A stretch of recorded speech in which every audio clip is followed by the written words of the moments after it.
Transition Awareness Breathing. Feeling grounded for both children and parents is essential for healthy living and learning. Join Eartha Powell on this series for tips and tools for creating a harmonious environment for learning. Transition Awareness Breathing will help you and your child find an individualized path to tackle change, promote lifelong learning, and discover new approaches to calmness. Hello, everyone. Welcome back to Transition Awareness Breathing Podcast. It's me, Eartha. Come on in and make yourself comfortable. I'm so happy that you're joining me today. Today, we're going to talk about a different form of art. Last time, I shared about photography. And the motivation of my discussion last time came from Psychology.com. Well, while I was thumbing through the information from Psychology.com, I came across another resource that I would love to share with you today. Before I get started, I would like to thank Web Talk Radio for allowing me to have a platform to bring Transition Awareness Breathing Podcasts to you. And I'd like to thank Mary Lou and Sam for making Transition Awareness Breathing Podcast available to you wherever you go. Okay, so let's get sculpting. Yes, the art of sculpting. That's what we're going to talk about today and what it has to do with mindfulness. Yeah, what does it have to do with mindfulness? Well, it's on a mindfulness topic, again, from PositivePsychology.com, and has to do with authenticity. May I share the definition according to Goldman and Karas from 2002, the definition of authenticity. As I read this, reflect on maybe what you consider your definition of authenticity is. Okay, so here we go.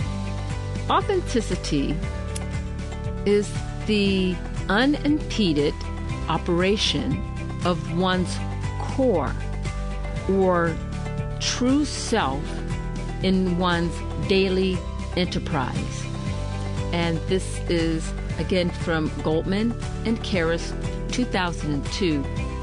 And I'm happy to share the resources down in the description of this podcast, so you can check it out as well. So accordingly, let me continue that an authentic person is aware of his or her inner world and can honestly consider information about the self, behaves in line with his or her values and needs, and is genuine in his or her close relationships. In other words, authenticity means to know yourself and to act accordingly. Okay, so how do you feel about that definition? Would you add anything, take anything away? Does it match a little bit of what you're feeling authenticity is?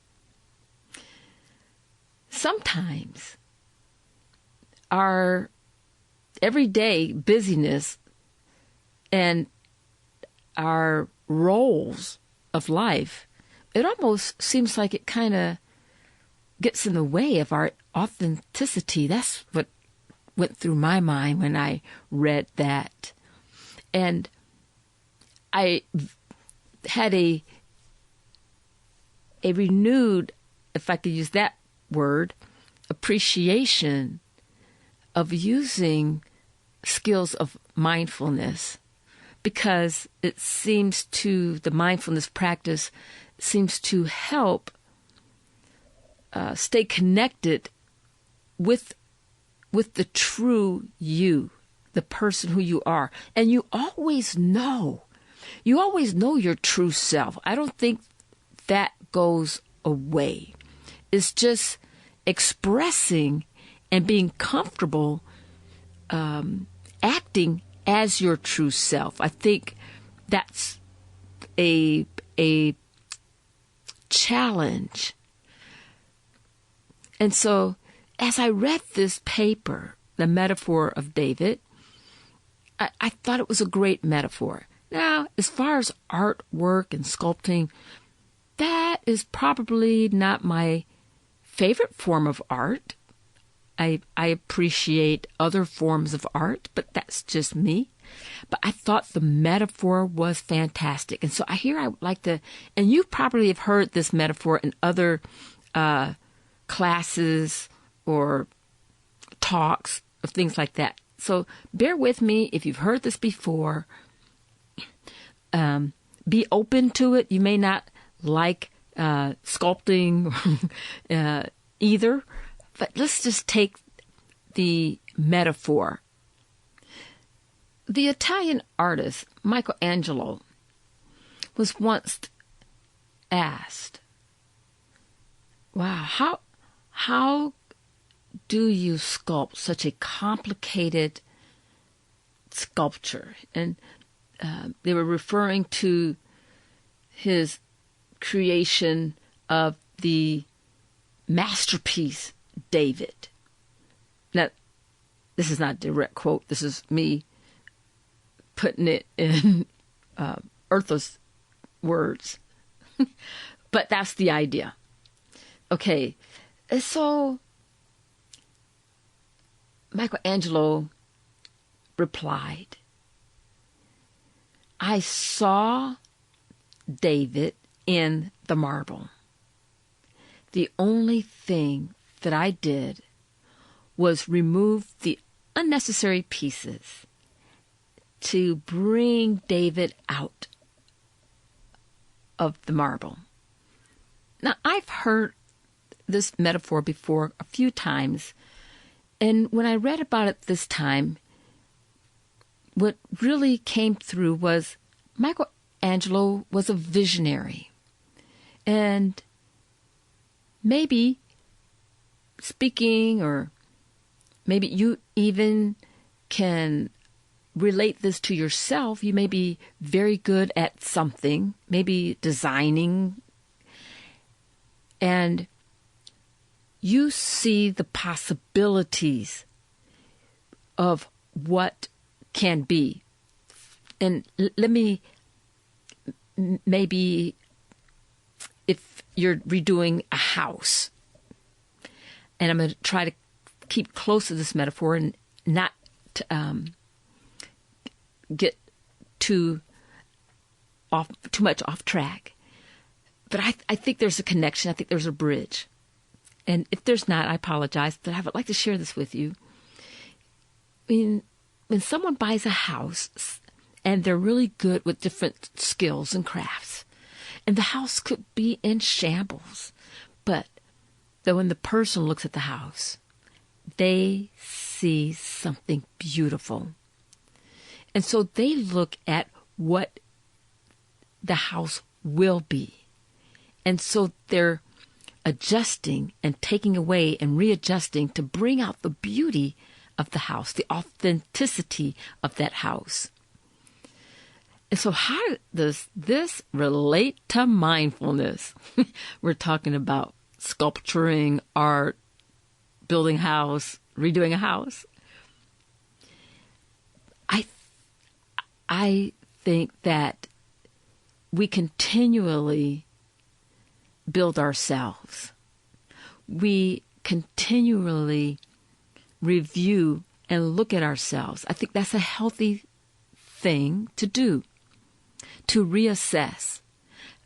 Things around us are changing. Environments are changing. Technology is changing.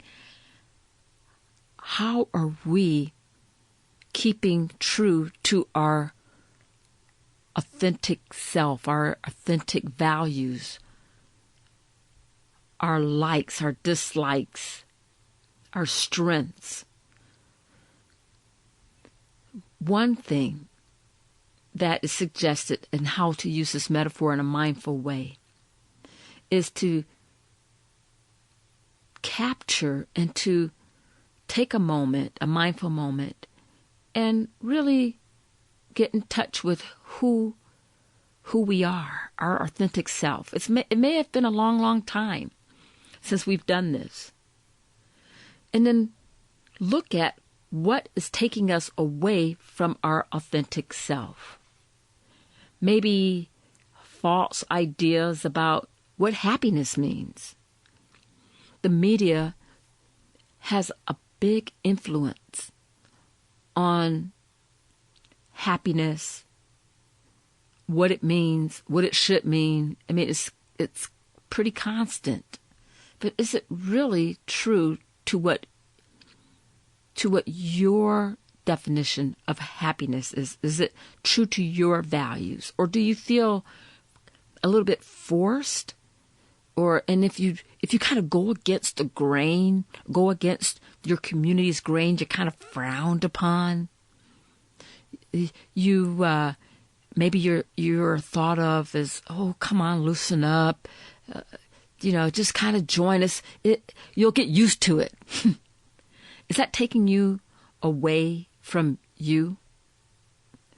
So, false ideas about happiness.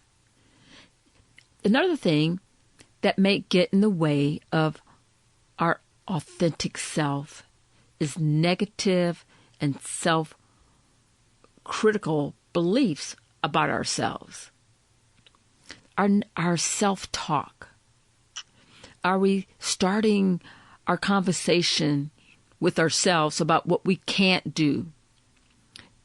Or if I had, we put our limitations on ourselves, because then we start our sentence with, if I, or I wish I should have.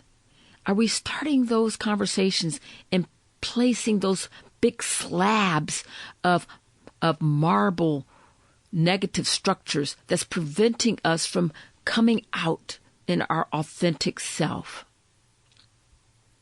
Unrealistic expectations about the future. Who knows what the future brings? And who says, things are unrealistic? Maybe things are realistic. We just need to educate or find a mentor. But if we're holding ourselves back about the expectations, and, if we're thinking about like sailing a boat, but we don't know how to even sail a boat, that's kind of unrealistic. Unless you take classes and you get the practice time and you work with a mentor, now it's becoming real. So what kind of world are we living in? Are we living in a world of unrealistic expectations and then expect those around us to kind of mold themselves into our unrealistic world? And all along we're losing who we are on the inside. How about the last one is a strong motivation guided by fear or rejection? Are we participating or having values about something to fit in because we have a fear of rejection, a fear of not being accepted? And that is a very strong fear. I read an article not too long ago about how children with ADHD, sometimes they've developed this rejection syndrome because in their world is full of rejections, so to speak. They're different. They're learning how to manage their ADHD. And so they get a lot of negative stimuli, a lot of negative reinforcements, a lot of no's, a lot of you can't, a lot of you're doing things out of social acceptance. And after a while that builds up, and so they begin to develop a strong negative self-talk, and they develop a adaptive behavior of they're used to being rejected, and so is that part keeping us away from our authentic self? And so, as we review, the metaphor of David is looking at the sculpture is reflecting of the self, and that self is always there. However, it is hidden in a block of marble, the marble of things that's taking us away from ourself. False ideas about what happiness is, negative or self-critical beliefs, a fear of rejection. And there may be other exterior things that is keeping our authentic self from coming through. Does that make sense? A little bit. If we look at the house metaphor, and we only see the torn up plaster, the stained walls, the tore up grass that's brown, if we only see the ripped off doors, and we're not allowing ourselves to think and look at our talents, the things that we're good at, but because of, who wants to buy a shack, we don't want to spend our time dealing with that. That's going to be a lot of work. If we're influenced by what other people put upon us. What if it turns out wrong? What if you have to start over again? And so you take your dream, you take that possibility, you stick it back in your heart pocket, and you walk away with the thought, I could have done something with that house. If only. And so we kind of add to the marble that takes us away from ourselves. I'd like to thank you for joining me, and come back as I continue to chisel away at the metaphor of David. Have a great day. Be sure and pick up a copy of Eartha's new book, Tab Mindfulness, Awareness and Coloring Activities in a Pandemic World. It's not just an ordinary coloring book. It features 23 illustrations to stimulate thought, relaxation, and creativity for anyone between the ages of 4 and 94. Increase your positive self-talk energy. Unlock new creative paths. Transform your time once or twice a week to create beautiful art while strengthening confidence, building positive self-talk, and sensitize self-awareness. Tab Mindfulness, Awareness and Coloring Activities in a Pandemic World. It's available now at Amazon.com.